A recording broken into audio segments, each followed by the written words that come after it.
Vamos lá então, meninos e meninas. Hoje um assunto, tá? Que não é muito importante para os vestibulares, mas ele é um assunto complementar. Geradores e receptores.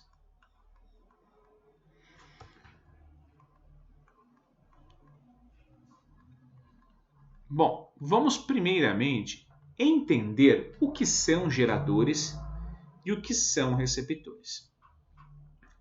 Até agora, nós considerávamos a diferença de potencial, que é o meu U, como algo perfeito. Se eu tivesse, por exemplo, uma pilha de 2 volts, ela forneceria ao circuito 2 volts. Se eu tivesse uma bateria de 12 volts, ela ia fornecer ao circuito uma voltagem total também de 12 volts. Porém, gente, não é assim que funciona na prática. Na prática, como todo sistema, ele não é perfeito. Então, se eu for pegar uma bateria, se eu for pegar uma pilha, algo que forneça uma diferença de potencial, a diferença de potencial nominal do aparelho não será a mesma potência fornecida ao circuito, tá bom? Então, os geradores nada mais é do que baterias e pilhas reais. Então, geradores seriam o que nós vamos encontrar na realidade. Esse é o real. Ou seja, eu vou dissipar, eu não vou ter uma eficiência de 100%. Já receptores são os aparelhos que estão convertendo a energia elétrica em outra forma de energia. Pode ser qualquer energia. Por exemplo, até agora nós só aprendemos resistores. Resistores, em particular, só transformam energia elétrica em energia térmica. Receptores, eles vão transformar essa energia elétrica em outra forma de energia sem ser energia térmica. Por exemplo, quando eu pego um ventilador, eu tenho que o ventilador vai transformar essa energia elétrica em energia térmica, porque o ventilador fica quente um pouquinho, e também em energia cinética. Então, a energia cinética transformada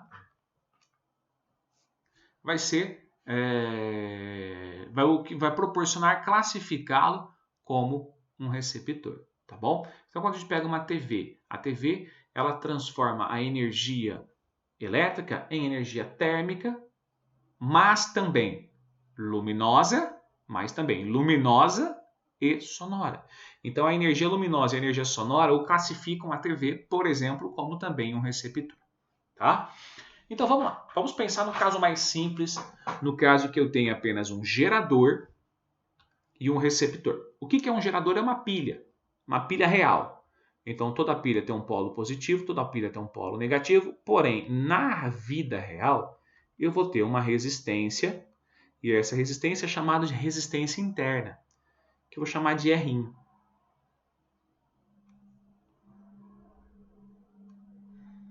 Então, aqui seria mais ou menos o protótipo de uma pilha. Eu tenho uma pilha, ou melhor, um gerador, né? Todo gerador real, ele tem uma resistência interna, e esse gerador, ele está ligado a, por exemplo, a um chuveiro.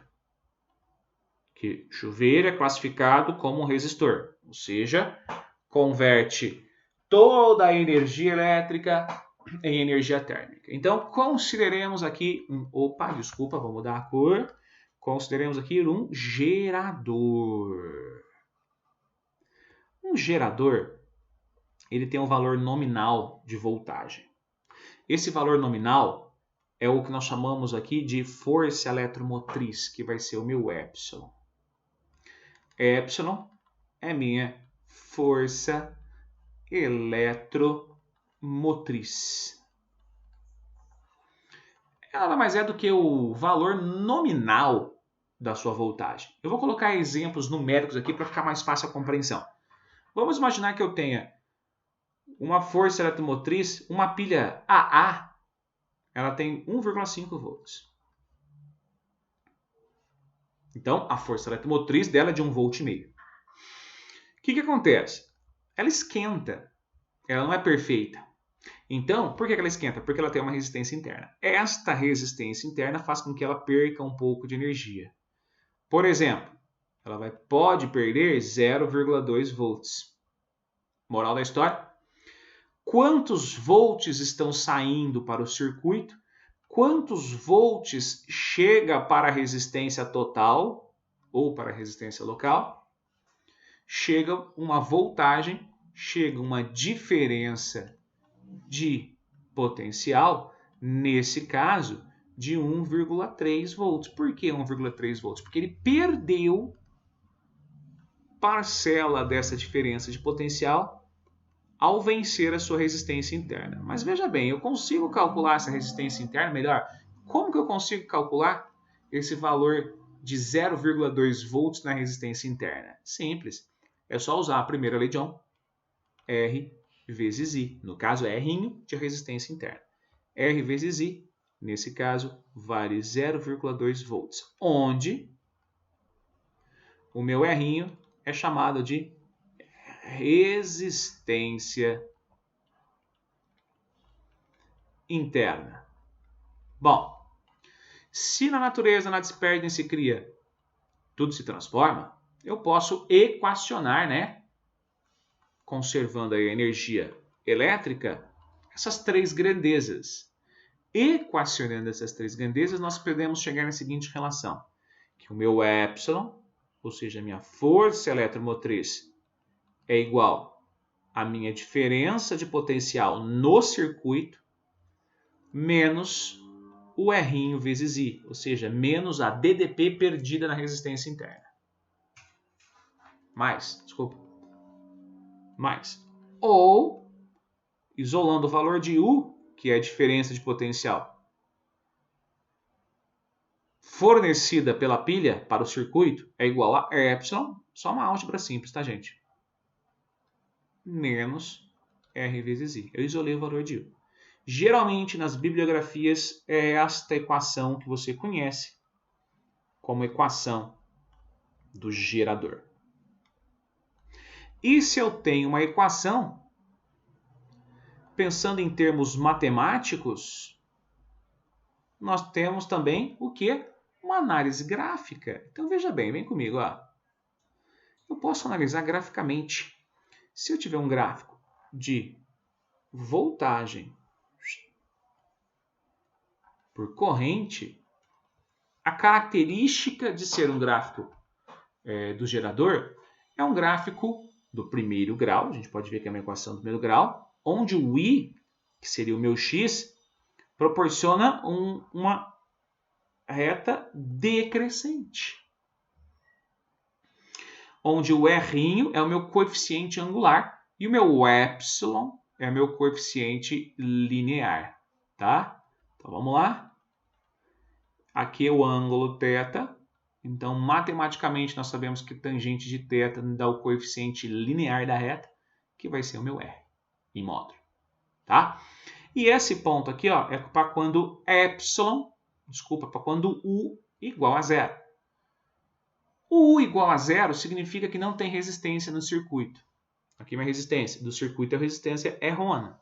Se não tem resistência no circuito, significa que eu tenho um curto-circuito, não tem resistência. É a mesma coisa de quando você pega um clips, por exemplo, e coloca os dois clips ao mesmo tempo em uma tomada. Isso estoura a tomada, dá o que nós chamamos de curto-circuito.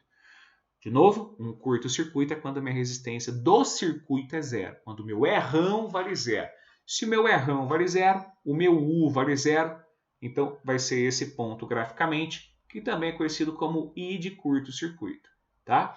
Então, geradores, U é igual a epsilon menos R vezes I, onde U é a DDP fornecida para o circuito, epsilon é a minha força eletromotriz, ou seja, o valor nominal da bateria, R resistência interna e o I é a corrente. E lembrando que essa corrente é a corrente total, tá? Então, desta equação, nós podemos também fazer a análise gráfica.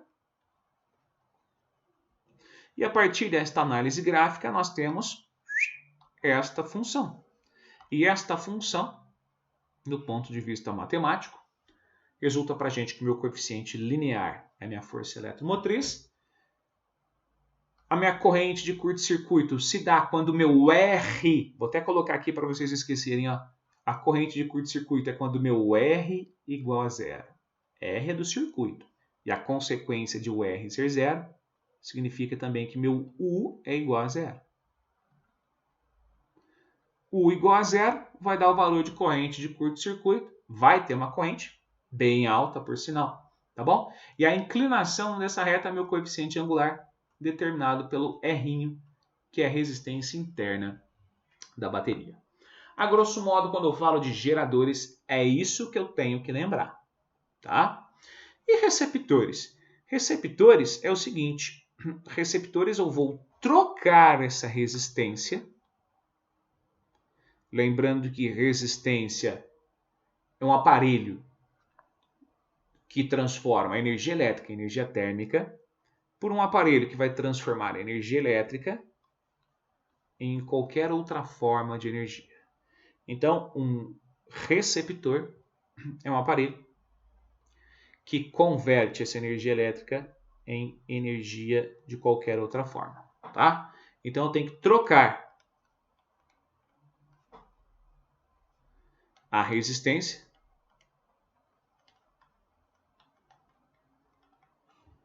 por um outro aparelho que converte energia elétrica em qualquer outra energia diferente de energia térmica. Aparelho de som, televisão, rádio, computadores, etc. São todos receptores. E como que eu posso imaginar do ponto de vista físico um receptor, então? Um receptor, fisicamente, é o inverso de um gerador. Por quê? O gerador gera energia, o receptor transforma energia. Então, pensando aqui em um gerador ligando um receptor, nós teríamos a seguinte posição. Um gerador, olha lá, uma pilha.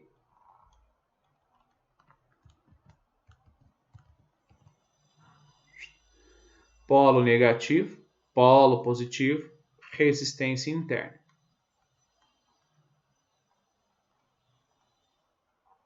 Está ligado, por exemplo, a um ventilador.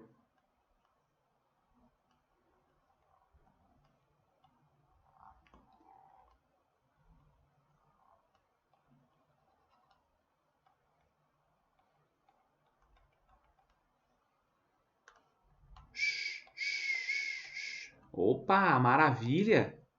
Esse ventilador não é um resistor.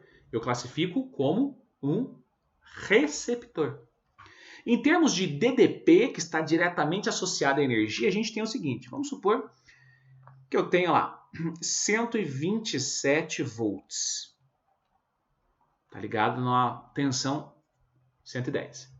Então, a força eletromotriz desse aparelho é de 127 volts. Porém, o que acontece? Eu tenho uma energia interna, uma resistência interna, que vai consumir parte dessa diferença de potencial. Ela, por exemplo, ela consome próximo de 17 volts. Ou seja, quanto que chega aqui para o circuito? Para o circuito está chegando 110 volts.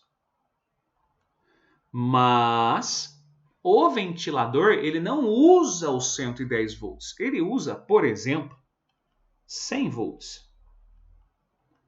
Ah, mas e os outros 10, professor? Os outros 10, ele é perdido dentro do circuito.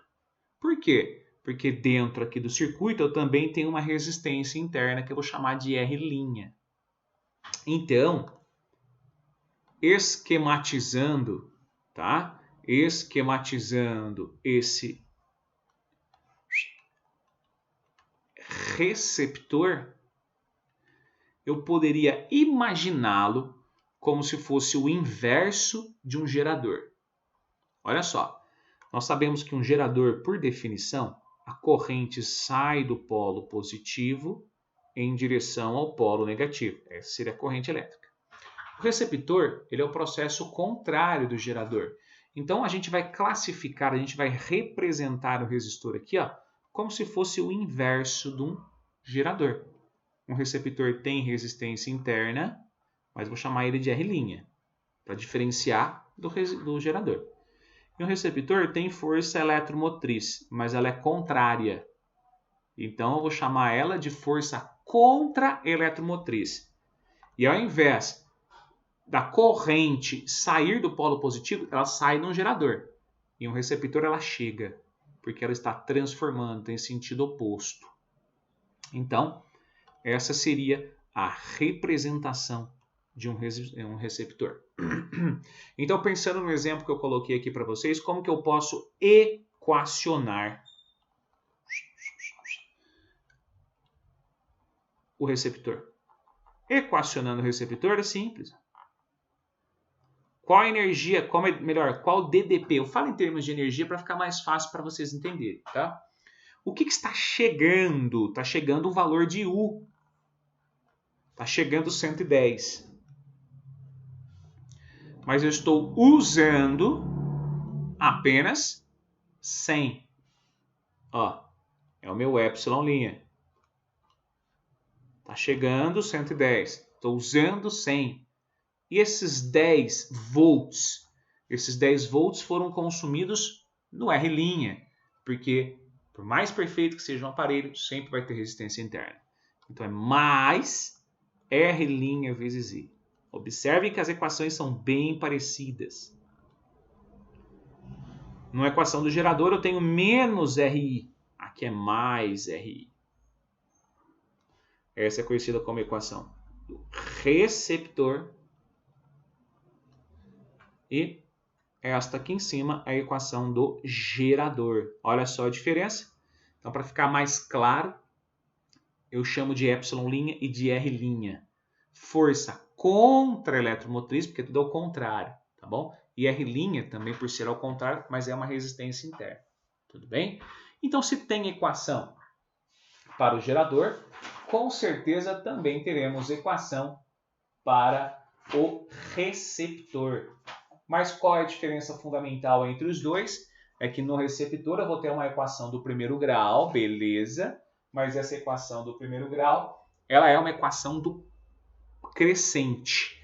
Então, se eu tivesse lá a análise gráfica desta equação, eu tenho U e o I vai ser com certeza uma função do primeiro grau e crescente, onde este ponto é a minha força contra a eletromotriz, que é meu coeficiente linear, e a tangente dessa reta vai dar meu coeficiente angular, que vai ser meu R'.